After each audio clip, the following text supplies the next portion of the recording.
vous vous posez des questions comme comment trouver plus de clients et faire décoller mon business, comment vendre mes services sans me sentir trop pushy, comment être plus visible sur les réseaux sociaux, alors vous êtes au bon endroit. Bienvenue dans le podcast Je peux pas, j'ai business. Je m'appelle Aline, je suis coach business diplômée depuis 2019 et ce podcast a été créé pour vous aider à développer le business de vos rêves, un épisode à la fois. C'est comme avoir une coach business dans votre poche, prête à vous donner le petit coup de pouce ou le bottage de fesses dont vous avez besoin. Alors installez-vous confortablement et c'est parti pour l'épisode du jour. Hello à tous, bienvenue dans ce nouvel épisode de podcast. Nous sommes samedi 16 août et aujourd'hui on va parler des 5 erreurs qui flinguent votre visibilité ou qui empêchent votre visibilité de s'exprimer à son plein potentiel. Cet épisode est pour vous si vous voulez plus de visibilité aujourd'hui mais que vous avez l'impression que vos posts plafonnent. Et si c'est votre cas, j'ai une bonne et une mauvaise nouvelle. La mauvaise nouvelle, c'est que c'est pas forcément Instagram, LinkedIn ou l'algorithme qui vous bloque. Souvent, c'est les choix que vous faites, les erreurs que vous commettez ou bien les angles morts que vous avez sans vous en rendre compte. Et la bonne nouvelle, évidemment, c'est que vous avez la main mise dessus et la capacité de pouvoir améliorer ça. C'est pour ça que j'ai décidé dans cet épisode de vous lister et de voir avec vous les 5 erreurs que j'observe le plus souvent chez les entrepreneurs avec qui je travaille, comment les corriger. Et l'idée, c'est vraiment d'identifier les fuites, les trous dans le panier qui font que malgré tous les efforts que vous pouvez potentiellement faire aujourd'hui pour être plus visible, pour toucher plus de monde, en fait, vous avez l'impression que ça fonctionne pas. Il y a des erreurs, vous allez voir, c'est pas forcément ce que vous pensez. Première erreur, c'est que vous confondez pour la plupart, et ça c'est, je pense, l'erreur la plus courante que je vois, vous confondez visibilité et conversion. Vous pensez qu'il existe un contenu parfait qui, une fois qu'il sera posté, deviendra viral, vous rapportera plein de clients, engagera à fond votre audience, etc. Sauf qu'aujourd'hui, dans l'économie de la création de contenu telle qu'on la connaît, dans le contexte actuel qui est beaucoup de contenu, beaucoup de concurrence, l'IA, etc., en fait, les contenus qui vous rendent visible, les contenus qui génèrent des interactions et les contenus qui vendent sont 3 types de contenus différents. C'est hyper rare, pour pas dire quasiment impossible, d'avoir un contenu qui fait les 3 en même temps. Et donc, quand vous essayez d'avoir un contenu qui fait les 3 ou quand vous vous attendez à un contenu qui remplit ces 3 fonctions, forcément, vous tirez une balle dans le pied parce que ça n'existe pas ou alors, souvent, c'est des contenus auxquels on s'attendait pas. Et on rejoint la fameuse méthodologie, la fameuse pyramide tofu, mofu, bofu. Je vous ai fait un épisode complet de podcast sur la question, c'est l'épisode 327. Je vous remettrai le lien en description de cet épisode de podcast. Mais comment identifier et créer les contenus qui vont attirer des nouveaux abonnés, les contenus qui vont générer des interactions avec notre audience, contribuer à notre légitimité, notre crédibilité, aux liens qu'on a avec nos futurs clients et les contenus qui vendent. Encore une fois, méthodologie complète, épisode de podcast, lien en description. Une autre sous-erreur, un autre sous-sujet à aborder, c'est que bien souvent, je vois aussi des entrepreneurs me dire « Aline, je manque de visibilité » et en fait, quand je vais analyser leurs contenus sont excellents, ils ont tout compris, il n'y a pas de souci, sauf que c'est des contenus qu'ils ont créés pour leur audience, des contenus qu'ils ont créés pour vendre, mais ils ont oublié de créer du contenu pour les personnes qui ne les suivent pas encore. Et encore une fois, comme je vous l'ai dit précédemment, c'est pas les mêmes contenus. On ne crée pas de la même manière pour engager notre audience. Là, on va poser des questions, on va créer des contenus un petit peu plus niche, un petit peu plus détaillés, avec de la valeur ajoutée, on va raconter des histoires, on va partager des avant-après, des résultats, etc. Tout ça, c'est des contenus pour votre audience et pour vendre. Les contenus qui sont là pour attirer des nouvelles personnes, c'est totalement différent. C'est des contenus déjà qui utilisent des formats potentiellement viraux, carrousel avec musique ou alors réel d'essai sur Instagram, post storytelling sur LinkedIn. C'est des contenus qui sont sur des sujets souvent très basiques, très accessibles à une audience qui ne vous connaît pas encore, qui ne vous suit pas encore. C'est des contenus où vous rappelez qui vous êtes à l'intérieur, où vous rappelez pourquoi est-ce que les gens auraient tout intérêt à vous suivre. Et c'est des contenus qui s'attaquent aux problématiques globales et urgente que rencontre une personne qui ne vous suit pas encore. Donc souvent, erreur, notez-le dans votre tête, vous créez du contenu pour votre audience et vous créez du contenu pour vendre, mais vous oubliez de créer du contenu pour les personnes qui ne vous suivent pas encore, et du coup, forcément, ça flingue votre visibilité. Dernier sous-sujet dans cette partie visibilité vs conversion, c'est souvent, je observe aussi des personnes qui confondent valeur et visibilité, qui pensent que plus mon post a de valeur, plus il va devenir visible, plus il va devenir viral. Et là, j'ai envie de dire, en fait, les choses sont pas aussi simples. Alors, évidemment que la qualité, évidemment que la valeur que vous apportez est importante. Mais il y a aussi des biais à ça. Le premier biais, c'est que déjà, trop de valeur ou trop de contenu dans un seul contenu, parfois, peut avoir l'effet inverse, c'est-à-dire peut submerger votre audience qui, elle, est juste là pour scroller et qui, si en 3-4 secondes, ne tire rien de votre contenu ou si ça exige un trop fort effort de réflexion de sa part, elle va passer son chemin. Là, je parle surtout sur les réseaux sociaux, hein. C'est un peu différent, évidemment, dans les contenus plus longs, comme des vidéos YouTube, comme des épisodes de podcast ou des articles de blog, où là, on a le temps et on s'attend aussi à avoir un petit peu plus de valeur. Et surtout, aujourd'hui, ce que les gens cherchent à travers un contenu, c'est une réponse spécifique à un problème spécifique. C'est de l'inspiration, c'est une émotion comme le rire, la joie, la surprise, l'excitation, la peur, le questionnement, etc. Mais ils s'attendent pas à avoir un mémoire à travers chacun de vos contenus. Au contraire, encore une fois, le mieux est l'ennemi du bien. Donc plus de valeur n'équivaut pas forcément à plus de visibilité. C'est deux choses totalement différentes. On en reparlera dans le 5e et dernier point. J'ai une métaphore qui va tout de suite vous parler pour que vous puissiez comprendre.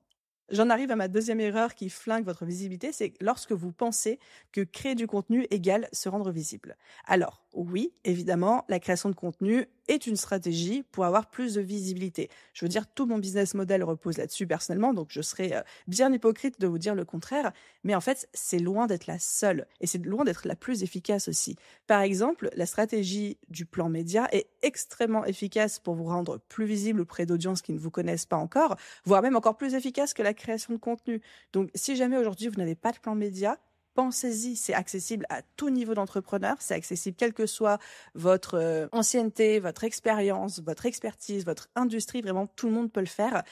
Encore une fois, je vous renvoie vers l'épisode de podcast complet que j'ai fait sur la question. C'est l'épisode 219 qui s'appelle « Comment mettre en place un plan média pour votre business ». Pareil, je vous mettrai le lien en description et vous allez avoir exactement le plan d'action à suivre de A à Z, parce que si là je commence à me lancer dans les explications pour ceux qui ne savent pas à quoi je fais référence ou exactement comment s'y prendre, on en a pour 10 ans. Et c'est pas l'objectif de cet épisode, mais je vous mettrai le lien en description. Et pensez aussi à tout ce qui est collaboration, événements physiques ou digitaux, publicité, etc. Il n'y a pas que la création de contenu qui vous permet d'être visible, ça joue. C'est efficace, mais il y a des stratégies encore plus efficaces. Et il y a d'autres stratégies qui peuvent aussi être actionnées, qui peuvent aussi être mises en place pour nourrir votre visibilité. Donc, ça ne s'arrête pas, ça ne se réduit pas à la création de contenu. 3e erreur que j'observe souvent, qui flingue votre visibilité, c'est les personnes qui ne créent pas de pont entre leurs différentes plateformes. Aujourd'hui, certainement que vous êtes présent à minima à 2 endroits sur Internet, que ce soit par exemple un site Internet et votre Instagram. Peut-être que vous avez un podcast, peut-être que vous postez aussi sur LinkedIn. Bref, vous avez certainement une présence qu'on appelle multicanal, avec à minima 2 endroits où on peut vous trouver. Encore une fois, le schéma de base, ça peut être un compte LinkedIn et un site Internet, ou alors un podcast et un Instagram. La question, c'est est-ce que vous créez des ponts entre ces différentes plateformes? Est-ce que vous vous servez de la visibilité que vous avez sur chaque plateforme pour nourrir les autres et de cette manière créer un cercle vertueux? Et quand je parle de créer des ponts, il y a à la fois les ponts techniques. Donc techniquement, c'est si aujourd'hui je viens sur votre Instagram et que je vais sur le lien qui est dans votre bio, est-ce que c'est facile pour moi d'aller sur votre site Internet? Parce que je vois encore aujourd'hui des personnes qui, certes, appliquent les codes du marketing, mais quand je vais dans leur lien en bio sur Instagram, j'ai plein de choses différentes, plein de trucs que je peux télécharger, mais j'ai pas de lien vers juste le site Internet, la page d'accueil, pour pouvoir en savoir plus, pour pouvoir explorer leur univers. Et à l'inverse, quand je suis sur le site Internet de quelqu'un et que je veux retrouver ses réseaux sociaux pour pouvoir suivre un petit peu plus son quotidien, son contenu, rentrer un peu plus dans les coulisses, il y a encore aujourd'hui des sites Internet où soit la petite icône Instagram sur laquelle je clique ne fonctionne pas, soit il y en a même pas du tout. Et je me dis, c'est dommage. C'est une personne que j'aurais aimé pouvoir suivre sur les réseaux sociaux, m'abonner pour pouvoir avoir son actualité au quotidien.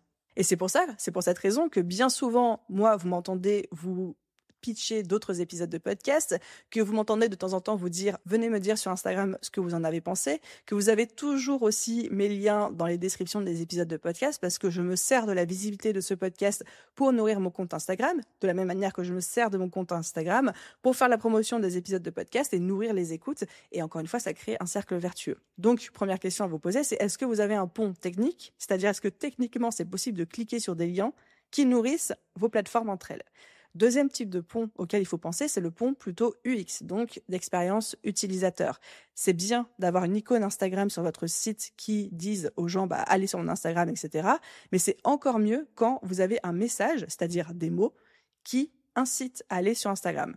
Exemple, ce matin, je regardais, en prenant ma douche, la youtubeuse qui s'appelle, alors je vais certainement écorcher son nom parce que je crois elle est dans les pays du Nord, je sais pas si c'est Danemark ou Suède.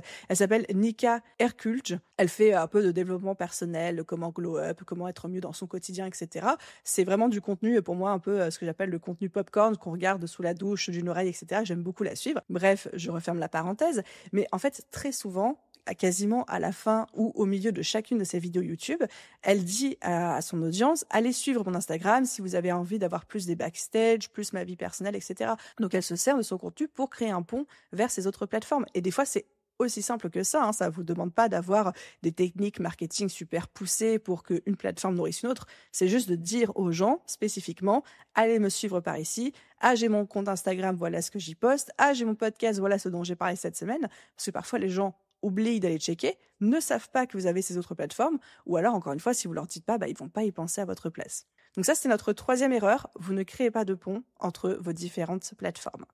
4e erreur, c'est celle qui me tient le plus à cœur, et en même temps, c'est la plus compliquée à appliquer, je le sais. 4e erreur, c'est que vous avez peur de déplaire, et donc vous lissez vos contenus. Si vous regardez aujourd'hui les personnes qui sont les plus visibles dans votre thématique. Allez-y, je vous laisse quelques secondes. Pensez à 2 ou 3 personnes qui vous viennent en tête, qui ont beaucoup de visibilité dans votre thématique, que vous les aimiez, que vous les aimiez pas. Pensez à ces personnes-là. Ok. Maintenant, pensez à des contenus qu'elles ont fait récemment ou pas, mais qui vous ont marqué. Des contenus, si je vous dis, voilà, tu penses à telle personne, quels sont les contenus, les prises de position, les choses que cette personne a faites qui vous ont marqué? Question pour vous. Est-ce que ces contenus sont lisses? Est-ce que ces contenus sont tièdes? Ou est-ce qu'au contraire, c'est des contenus qui ont des approches plutôt tranchées ou des opinions qui sortent des sentiers battus ou des choses qui ont interpellé votre attention en mode « Ah ouais, j'avais pas vu les choses comme ça ». Est-ce que c'est des personnes qui arrondissent les angles ou alors est-ce que c'est des personnes qui assument clairement leur opinion? Moi, il y a quelqu'un que j'adore suivre sur les réseaux sociaux, c'est la femme de Alex Hormozy, donc qui s'appelle Leila Hormozy, que personnellement, j'adore sur toute son approche, sa vision business.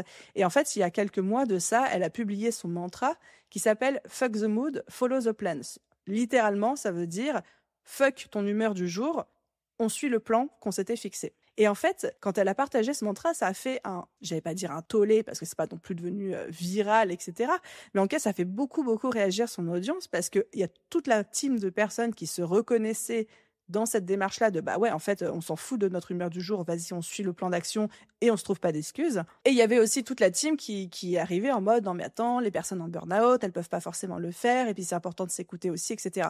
Et évidemment que moi, même si j'adore ce mantra parce que c'est devenu un de mes mantras personnels au quotidien, évidemment que je comprends les 2 points de vue, mais l'idée c'est qu'au bout d'un moment, elle l'a dit. Elle a tranché. Et bien sûr que dans toute affirmation comme ça, on peut trouver des contre-exemples et des nuances, etc. Le problème, c'est que si on passe notre temps à tout nuancer, tout particulièrement sur les réseaux sociaux, en fait, déjà, on crée des contenus insipides de 3 km de long. Mais en plus de ça, on lisse tout et ça devient imbuvable et ça casse l'effort qu'on souhaitait mettre en place. Et donc, assumer de déplaire, assumer de ne pas lisser son contenu, même si on sait évidemment, et moi la première, des fois je vous poste des petites citations, des punchlines, des contenus, et je sais pertinemment ce qu'on va me dire, je sais pertinemment les personnes qui vont me dire non mais Aline, là c'est un peu trop fort, tu penses pas à machin ci, tu penses pas à machin ça. Par exemple, il y a quelques jours, j'ai posté un post sur Instagram où je disais si vous voulez plaire à tout le monde, ouvrez une boulangerie et pas un business. Et évidemment, ça n'a pas loupé. Les premiers commentaires que j'ai reçus, c'est ah mais les boulangeries aussi sont des business. Bah oui, bien évidemment. On est bien d'accord. Je le sais. Je savais que j'allais avoir ce type de commentaires. Mais l'idée, c'est que j'ai quand même posté mon contenu, même en sachant pertinemment ce que les gens allaient pouvoir me dire, parce qu'en fait, le contenu était au service d'une idée que j'avais envie de faire passer. Les réseaux sociaux sont un espace aussi d'expression. Évidemment qu'il y a des gens qui vont commenter, qui vont créer de l'interaction avec leur point de vue, leur expérience personnelle. Parfois, ils seront pas d'accord avec vous et c'est OK, ça veut pas dire qu'ils vous aiment pas. Parfois, ils apporteront des angles complémentaires auxquels vous aurez pas pensé et c'est OK, ça veut pas dire que votre contenu n'est pas bon parce que vous n'avez pas anticipé ça. C'est l'interaction des réseaux sociaux, c'est le but. C'est ça qu'on cherche. Mais ça ne doit pas vous empêcher de poster ce que vous pensez ou d'aller titiller votre audience si jamais c'est un petit peu votre mood. Et d'ailleurs, j'ai super hâte parce que à mon séminaire, là, en octobre prochain, on aura une intervention de Nina Ramen de 15 minutes, donc le format Power Talk où il y a des personnes qui viennent pendant 15 minutes vous pitcher un sujet très précis par rapport à leur parcours. Et Nina va venir faire un talk de 15 minutes autour du sujet « Personne n'aime l'eau tiède ». Et j'adore cette approche, j'ai hyper hâte d'entendre ce qu'elle va nous partager parce que c'est justement exactement le message que j'essaye de vous transmettre, c'est « Personne n'aime l'eau tiède ». Acceptez d'être clivant et acceptez que si vous êtes clivant ou tranché ou que vous prenez position, il y a des gens qui viendront vous dire: «Je suis pas d'accord», ou il y a des gens qui viendront vous dire: «Ah j'ai pas pensé à ci, j'ai pas pensé à ça», et c'est OK, c'est totalement OK.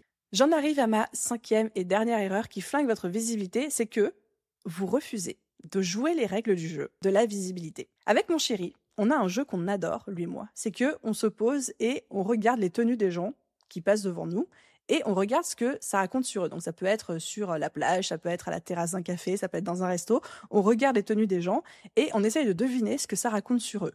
On essaye de deviner leur profession, leur bord politique, leurs valeurs, leurs convictions, ce qu'ils font dans la vie, ce qui les intéresse, etc. Alors évidemment, on ne sait jamais la vérité, mais c'est hyper drôle d'observer à quel point la manière dont les gens s'habillent veulent dire des choses sur eux. Et en fait, pour moi, la visibilité, c'est comme la mode. Dans la mode, il y a des tendances avec des personnes qui se les approprient super bien, qui captent le truc, qui savent jouer le jeu, qui savent se renouveler en fonction des nouvelles tendances qui popent sur le marché. Dans la mode, il y a aussi des règles, avec des personnes qui parfois les transgressent, qui sortent du cadre, mais qui le font avec tellement d'audace, tellement de bagou, qu'en fait, c'est classe et ça force l'admiration, même si on voudrait pas être pareil. Pensez à toutes ces personnes que vous croisez dans la rue qui ont un style complètement excentrique et vous vous dites: «Ah mais punaise, moi je pourrais jamais m'habiller comme ça, mais ça lui va trop bien». Dans la mode, il y a aussi des personnes qui ne font pas du tout attention, qui font leur vie, on sent qu'ils font un peu des efforts, mais bof quoi, ça se noie un peu dans la masse et eux, on les oublie vite généralement. Et maintenant, je vous demande de vous poser la question, qu'est-ce qui fait que vous remarquez la tenue de quelqu'un dans la rue? Moi, je sais que personnellement, c'est quand c'est soit super beau, soit super original, soit classe, soit parfois même, malheureusement, quand ça sort du lot de manière négative. Quand, par exemple, je vois quelqu'un qui s'habille de manière assez négligée. Ça ne veut pas dire que je juge la personne ou que j'ai un a priori négatif sur la personne, mais c'est en tout cas, je le remarque, ça me saute aux yeux. Et en fait, la visibilité, c'est pareil. Il y a des tendances, il y a des règles du jeu. Il y a des choses qui cartonnent de manière cyclique. Avant, il y a quelques années, c'était les carousels éducatifs avec beaucoup de valeur. Aujourd'hui, c'est plutôt les carousels storytelling ou alors certains réels qui incitent à aller lire la description. Il y a des tendances et il y a des règles du jeu qu'il faut connaître. Et il y a des personnes qui jouent merveilleusement bien avec ces tendances et dont la visibilité explose parce que ils savent que c'est ce que les gens aiment. Ils savent que c'est ce que les gens attendent en ce moment. Et un exemple qui me vient en tête, c'est Mathie, qu'on a interviewé sur le podcast, donc c'était l'épisode 237. Mathie, elle a gagné plus de 60 000 abonnés depuis le début de l'année 2025 parce qu'elle joue merveilleusement bien avec les tendances, avec les formats du moment, avec les contenus qui plaisent à son audience. Elle a capté le truc. Et de la même manière qu'il y a ça dans la mode, en termes de visibilité, il y a aussi les personnes qui tracent leur propre route, mais qui le font avec tellement d'audace, tellement de bagou qu'en fait, elles créent leur propre chemin. C'est des personnes qui ont des formats signatures qui cartonnent, une posture clivante, une personnalité atypique, comme ces personnes qui s'habillent de manière hyper excentrique, mais on leur dit en mode « waouh ». En fait, ça te va trop bien. Moi, je ne pourrais pas m'habiller pareil, mais ça te va trop bien. Je pense particulièrement à un compte que j'ai découvert il y a pas longtemps.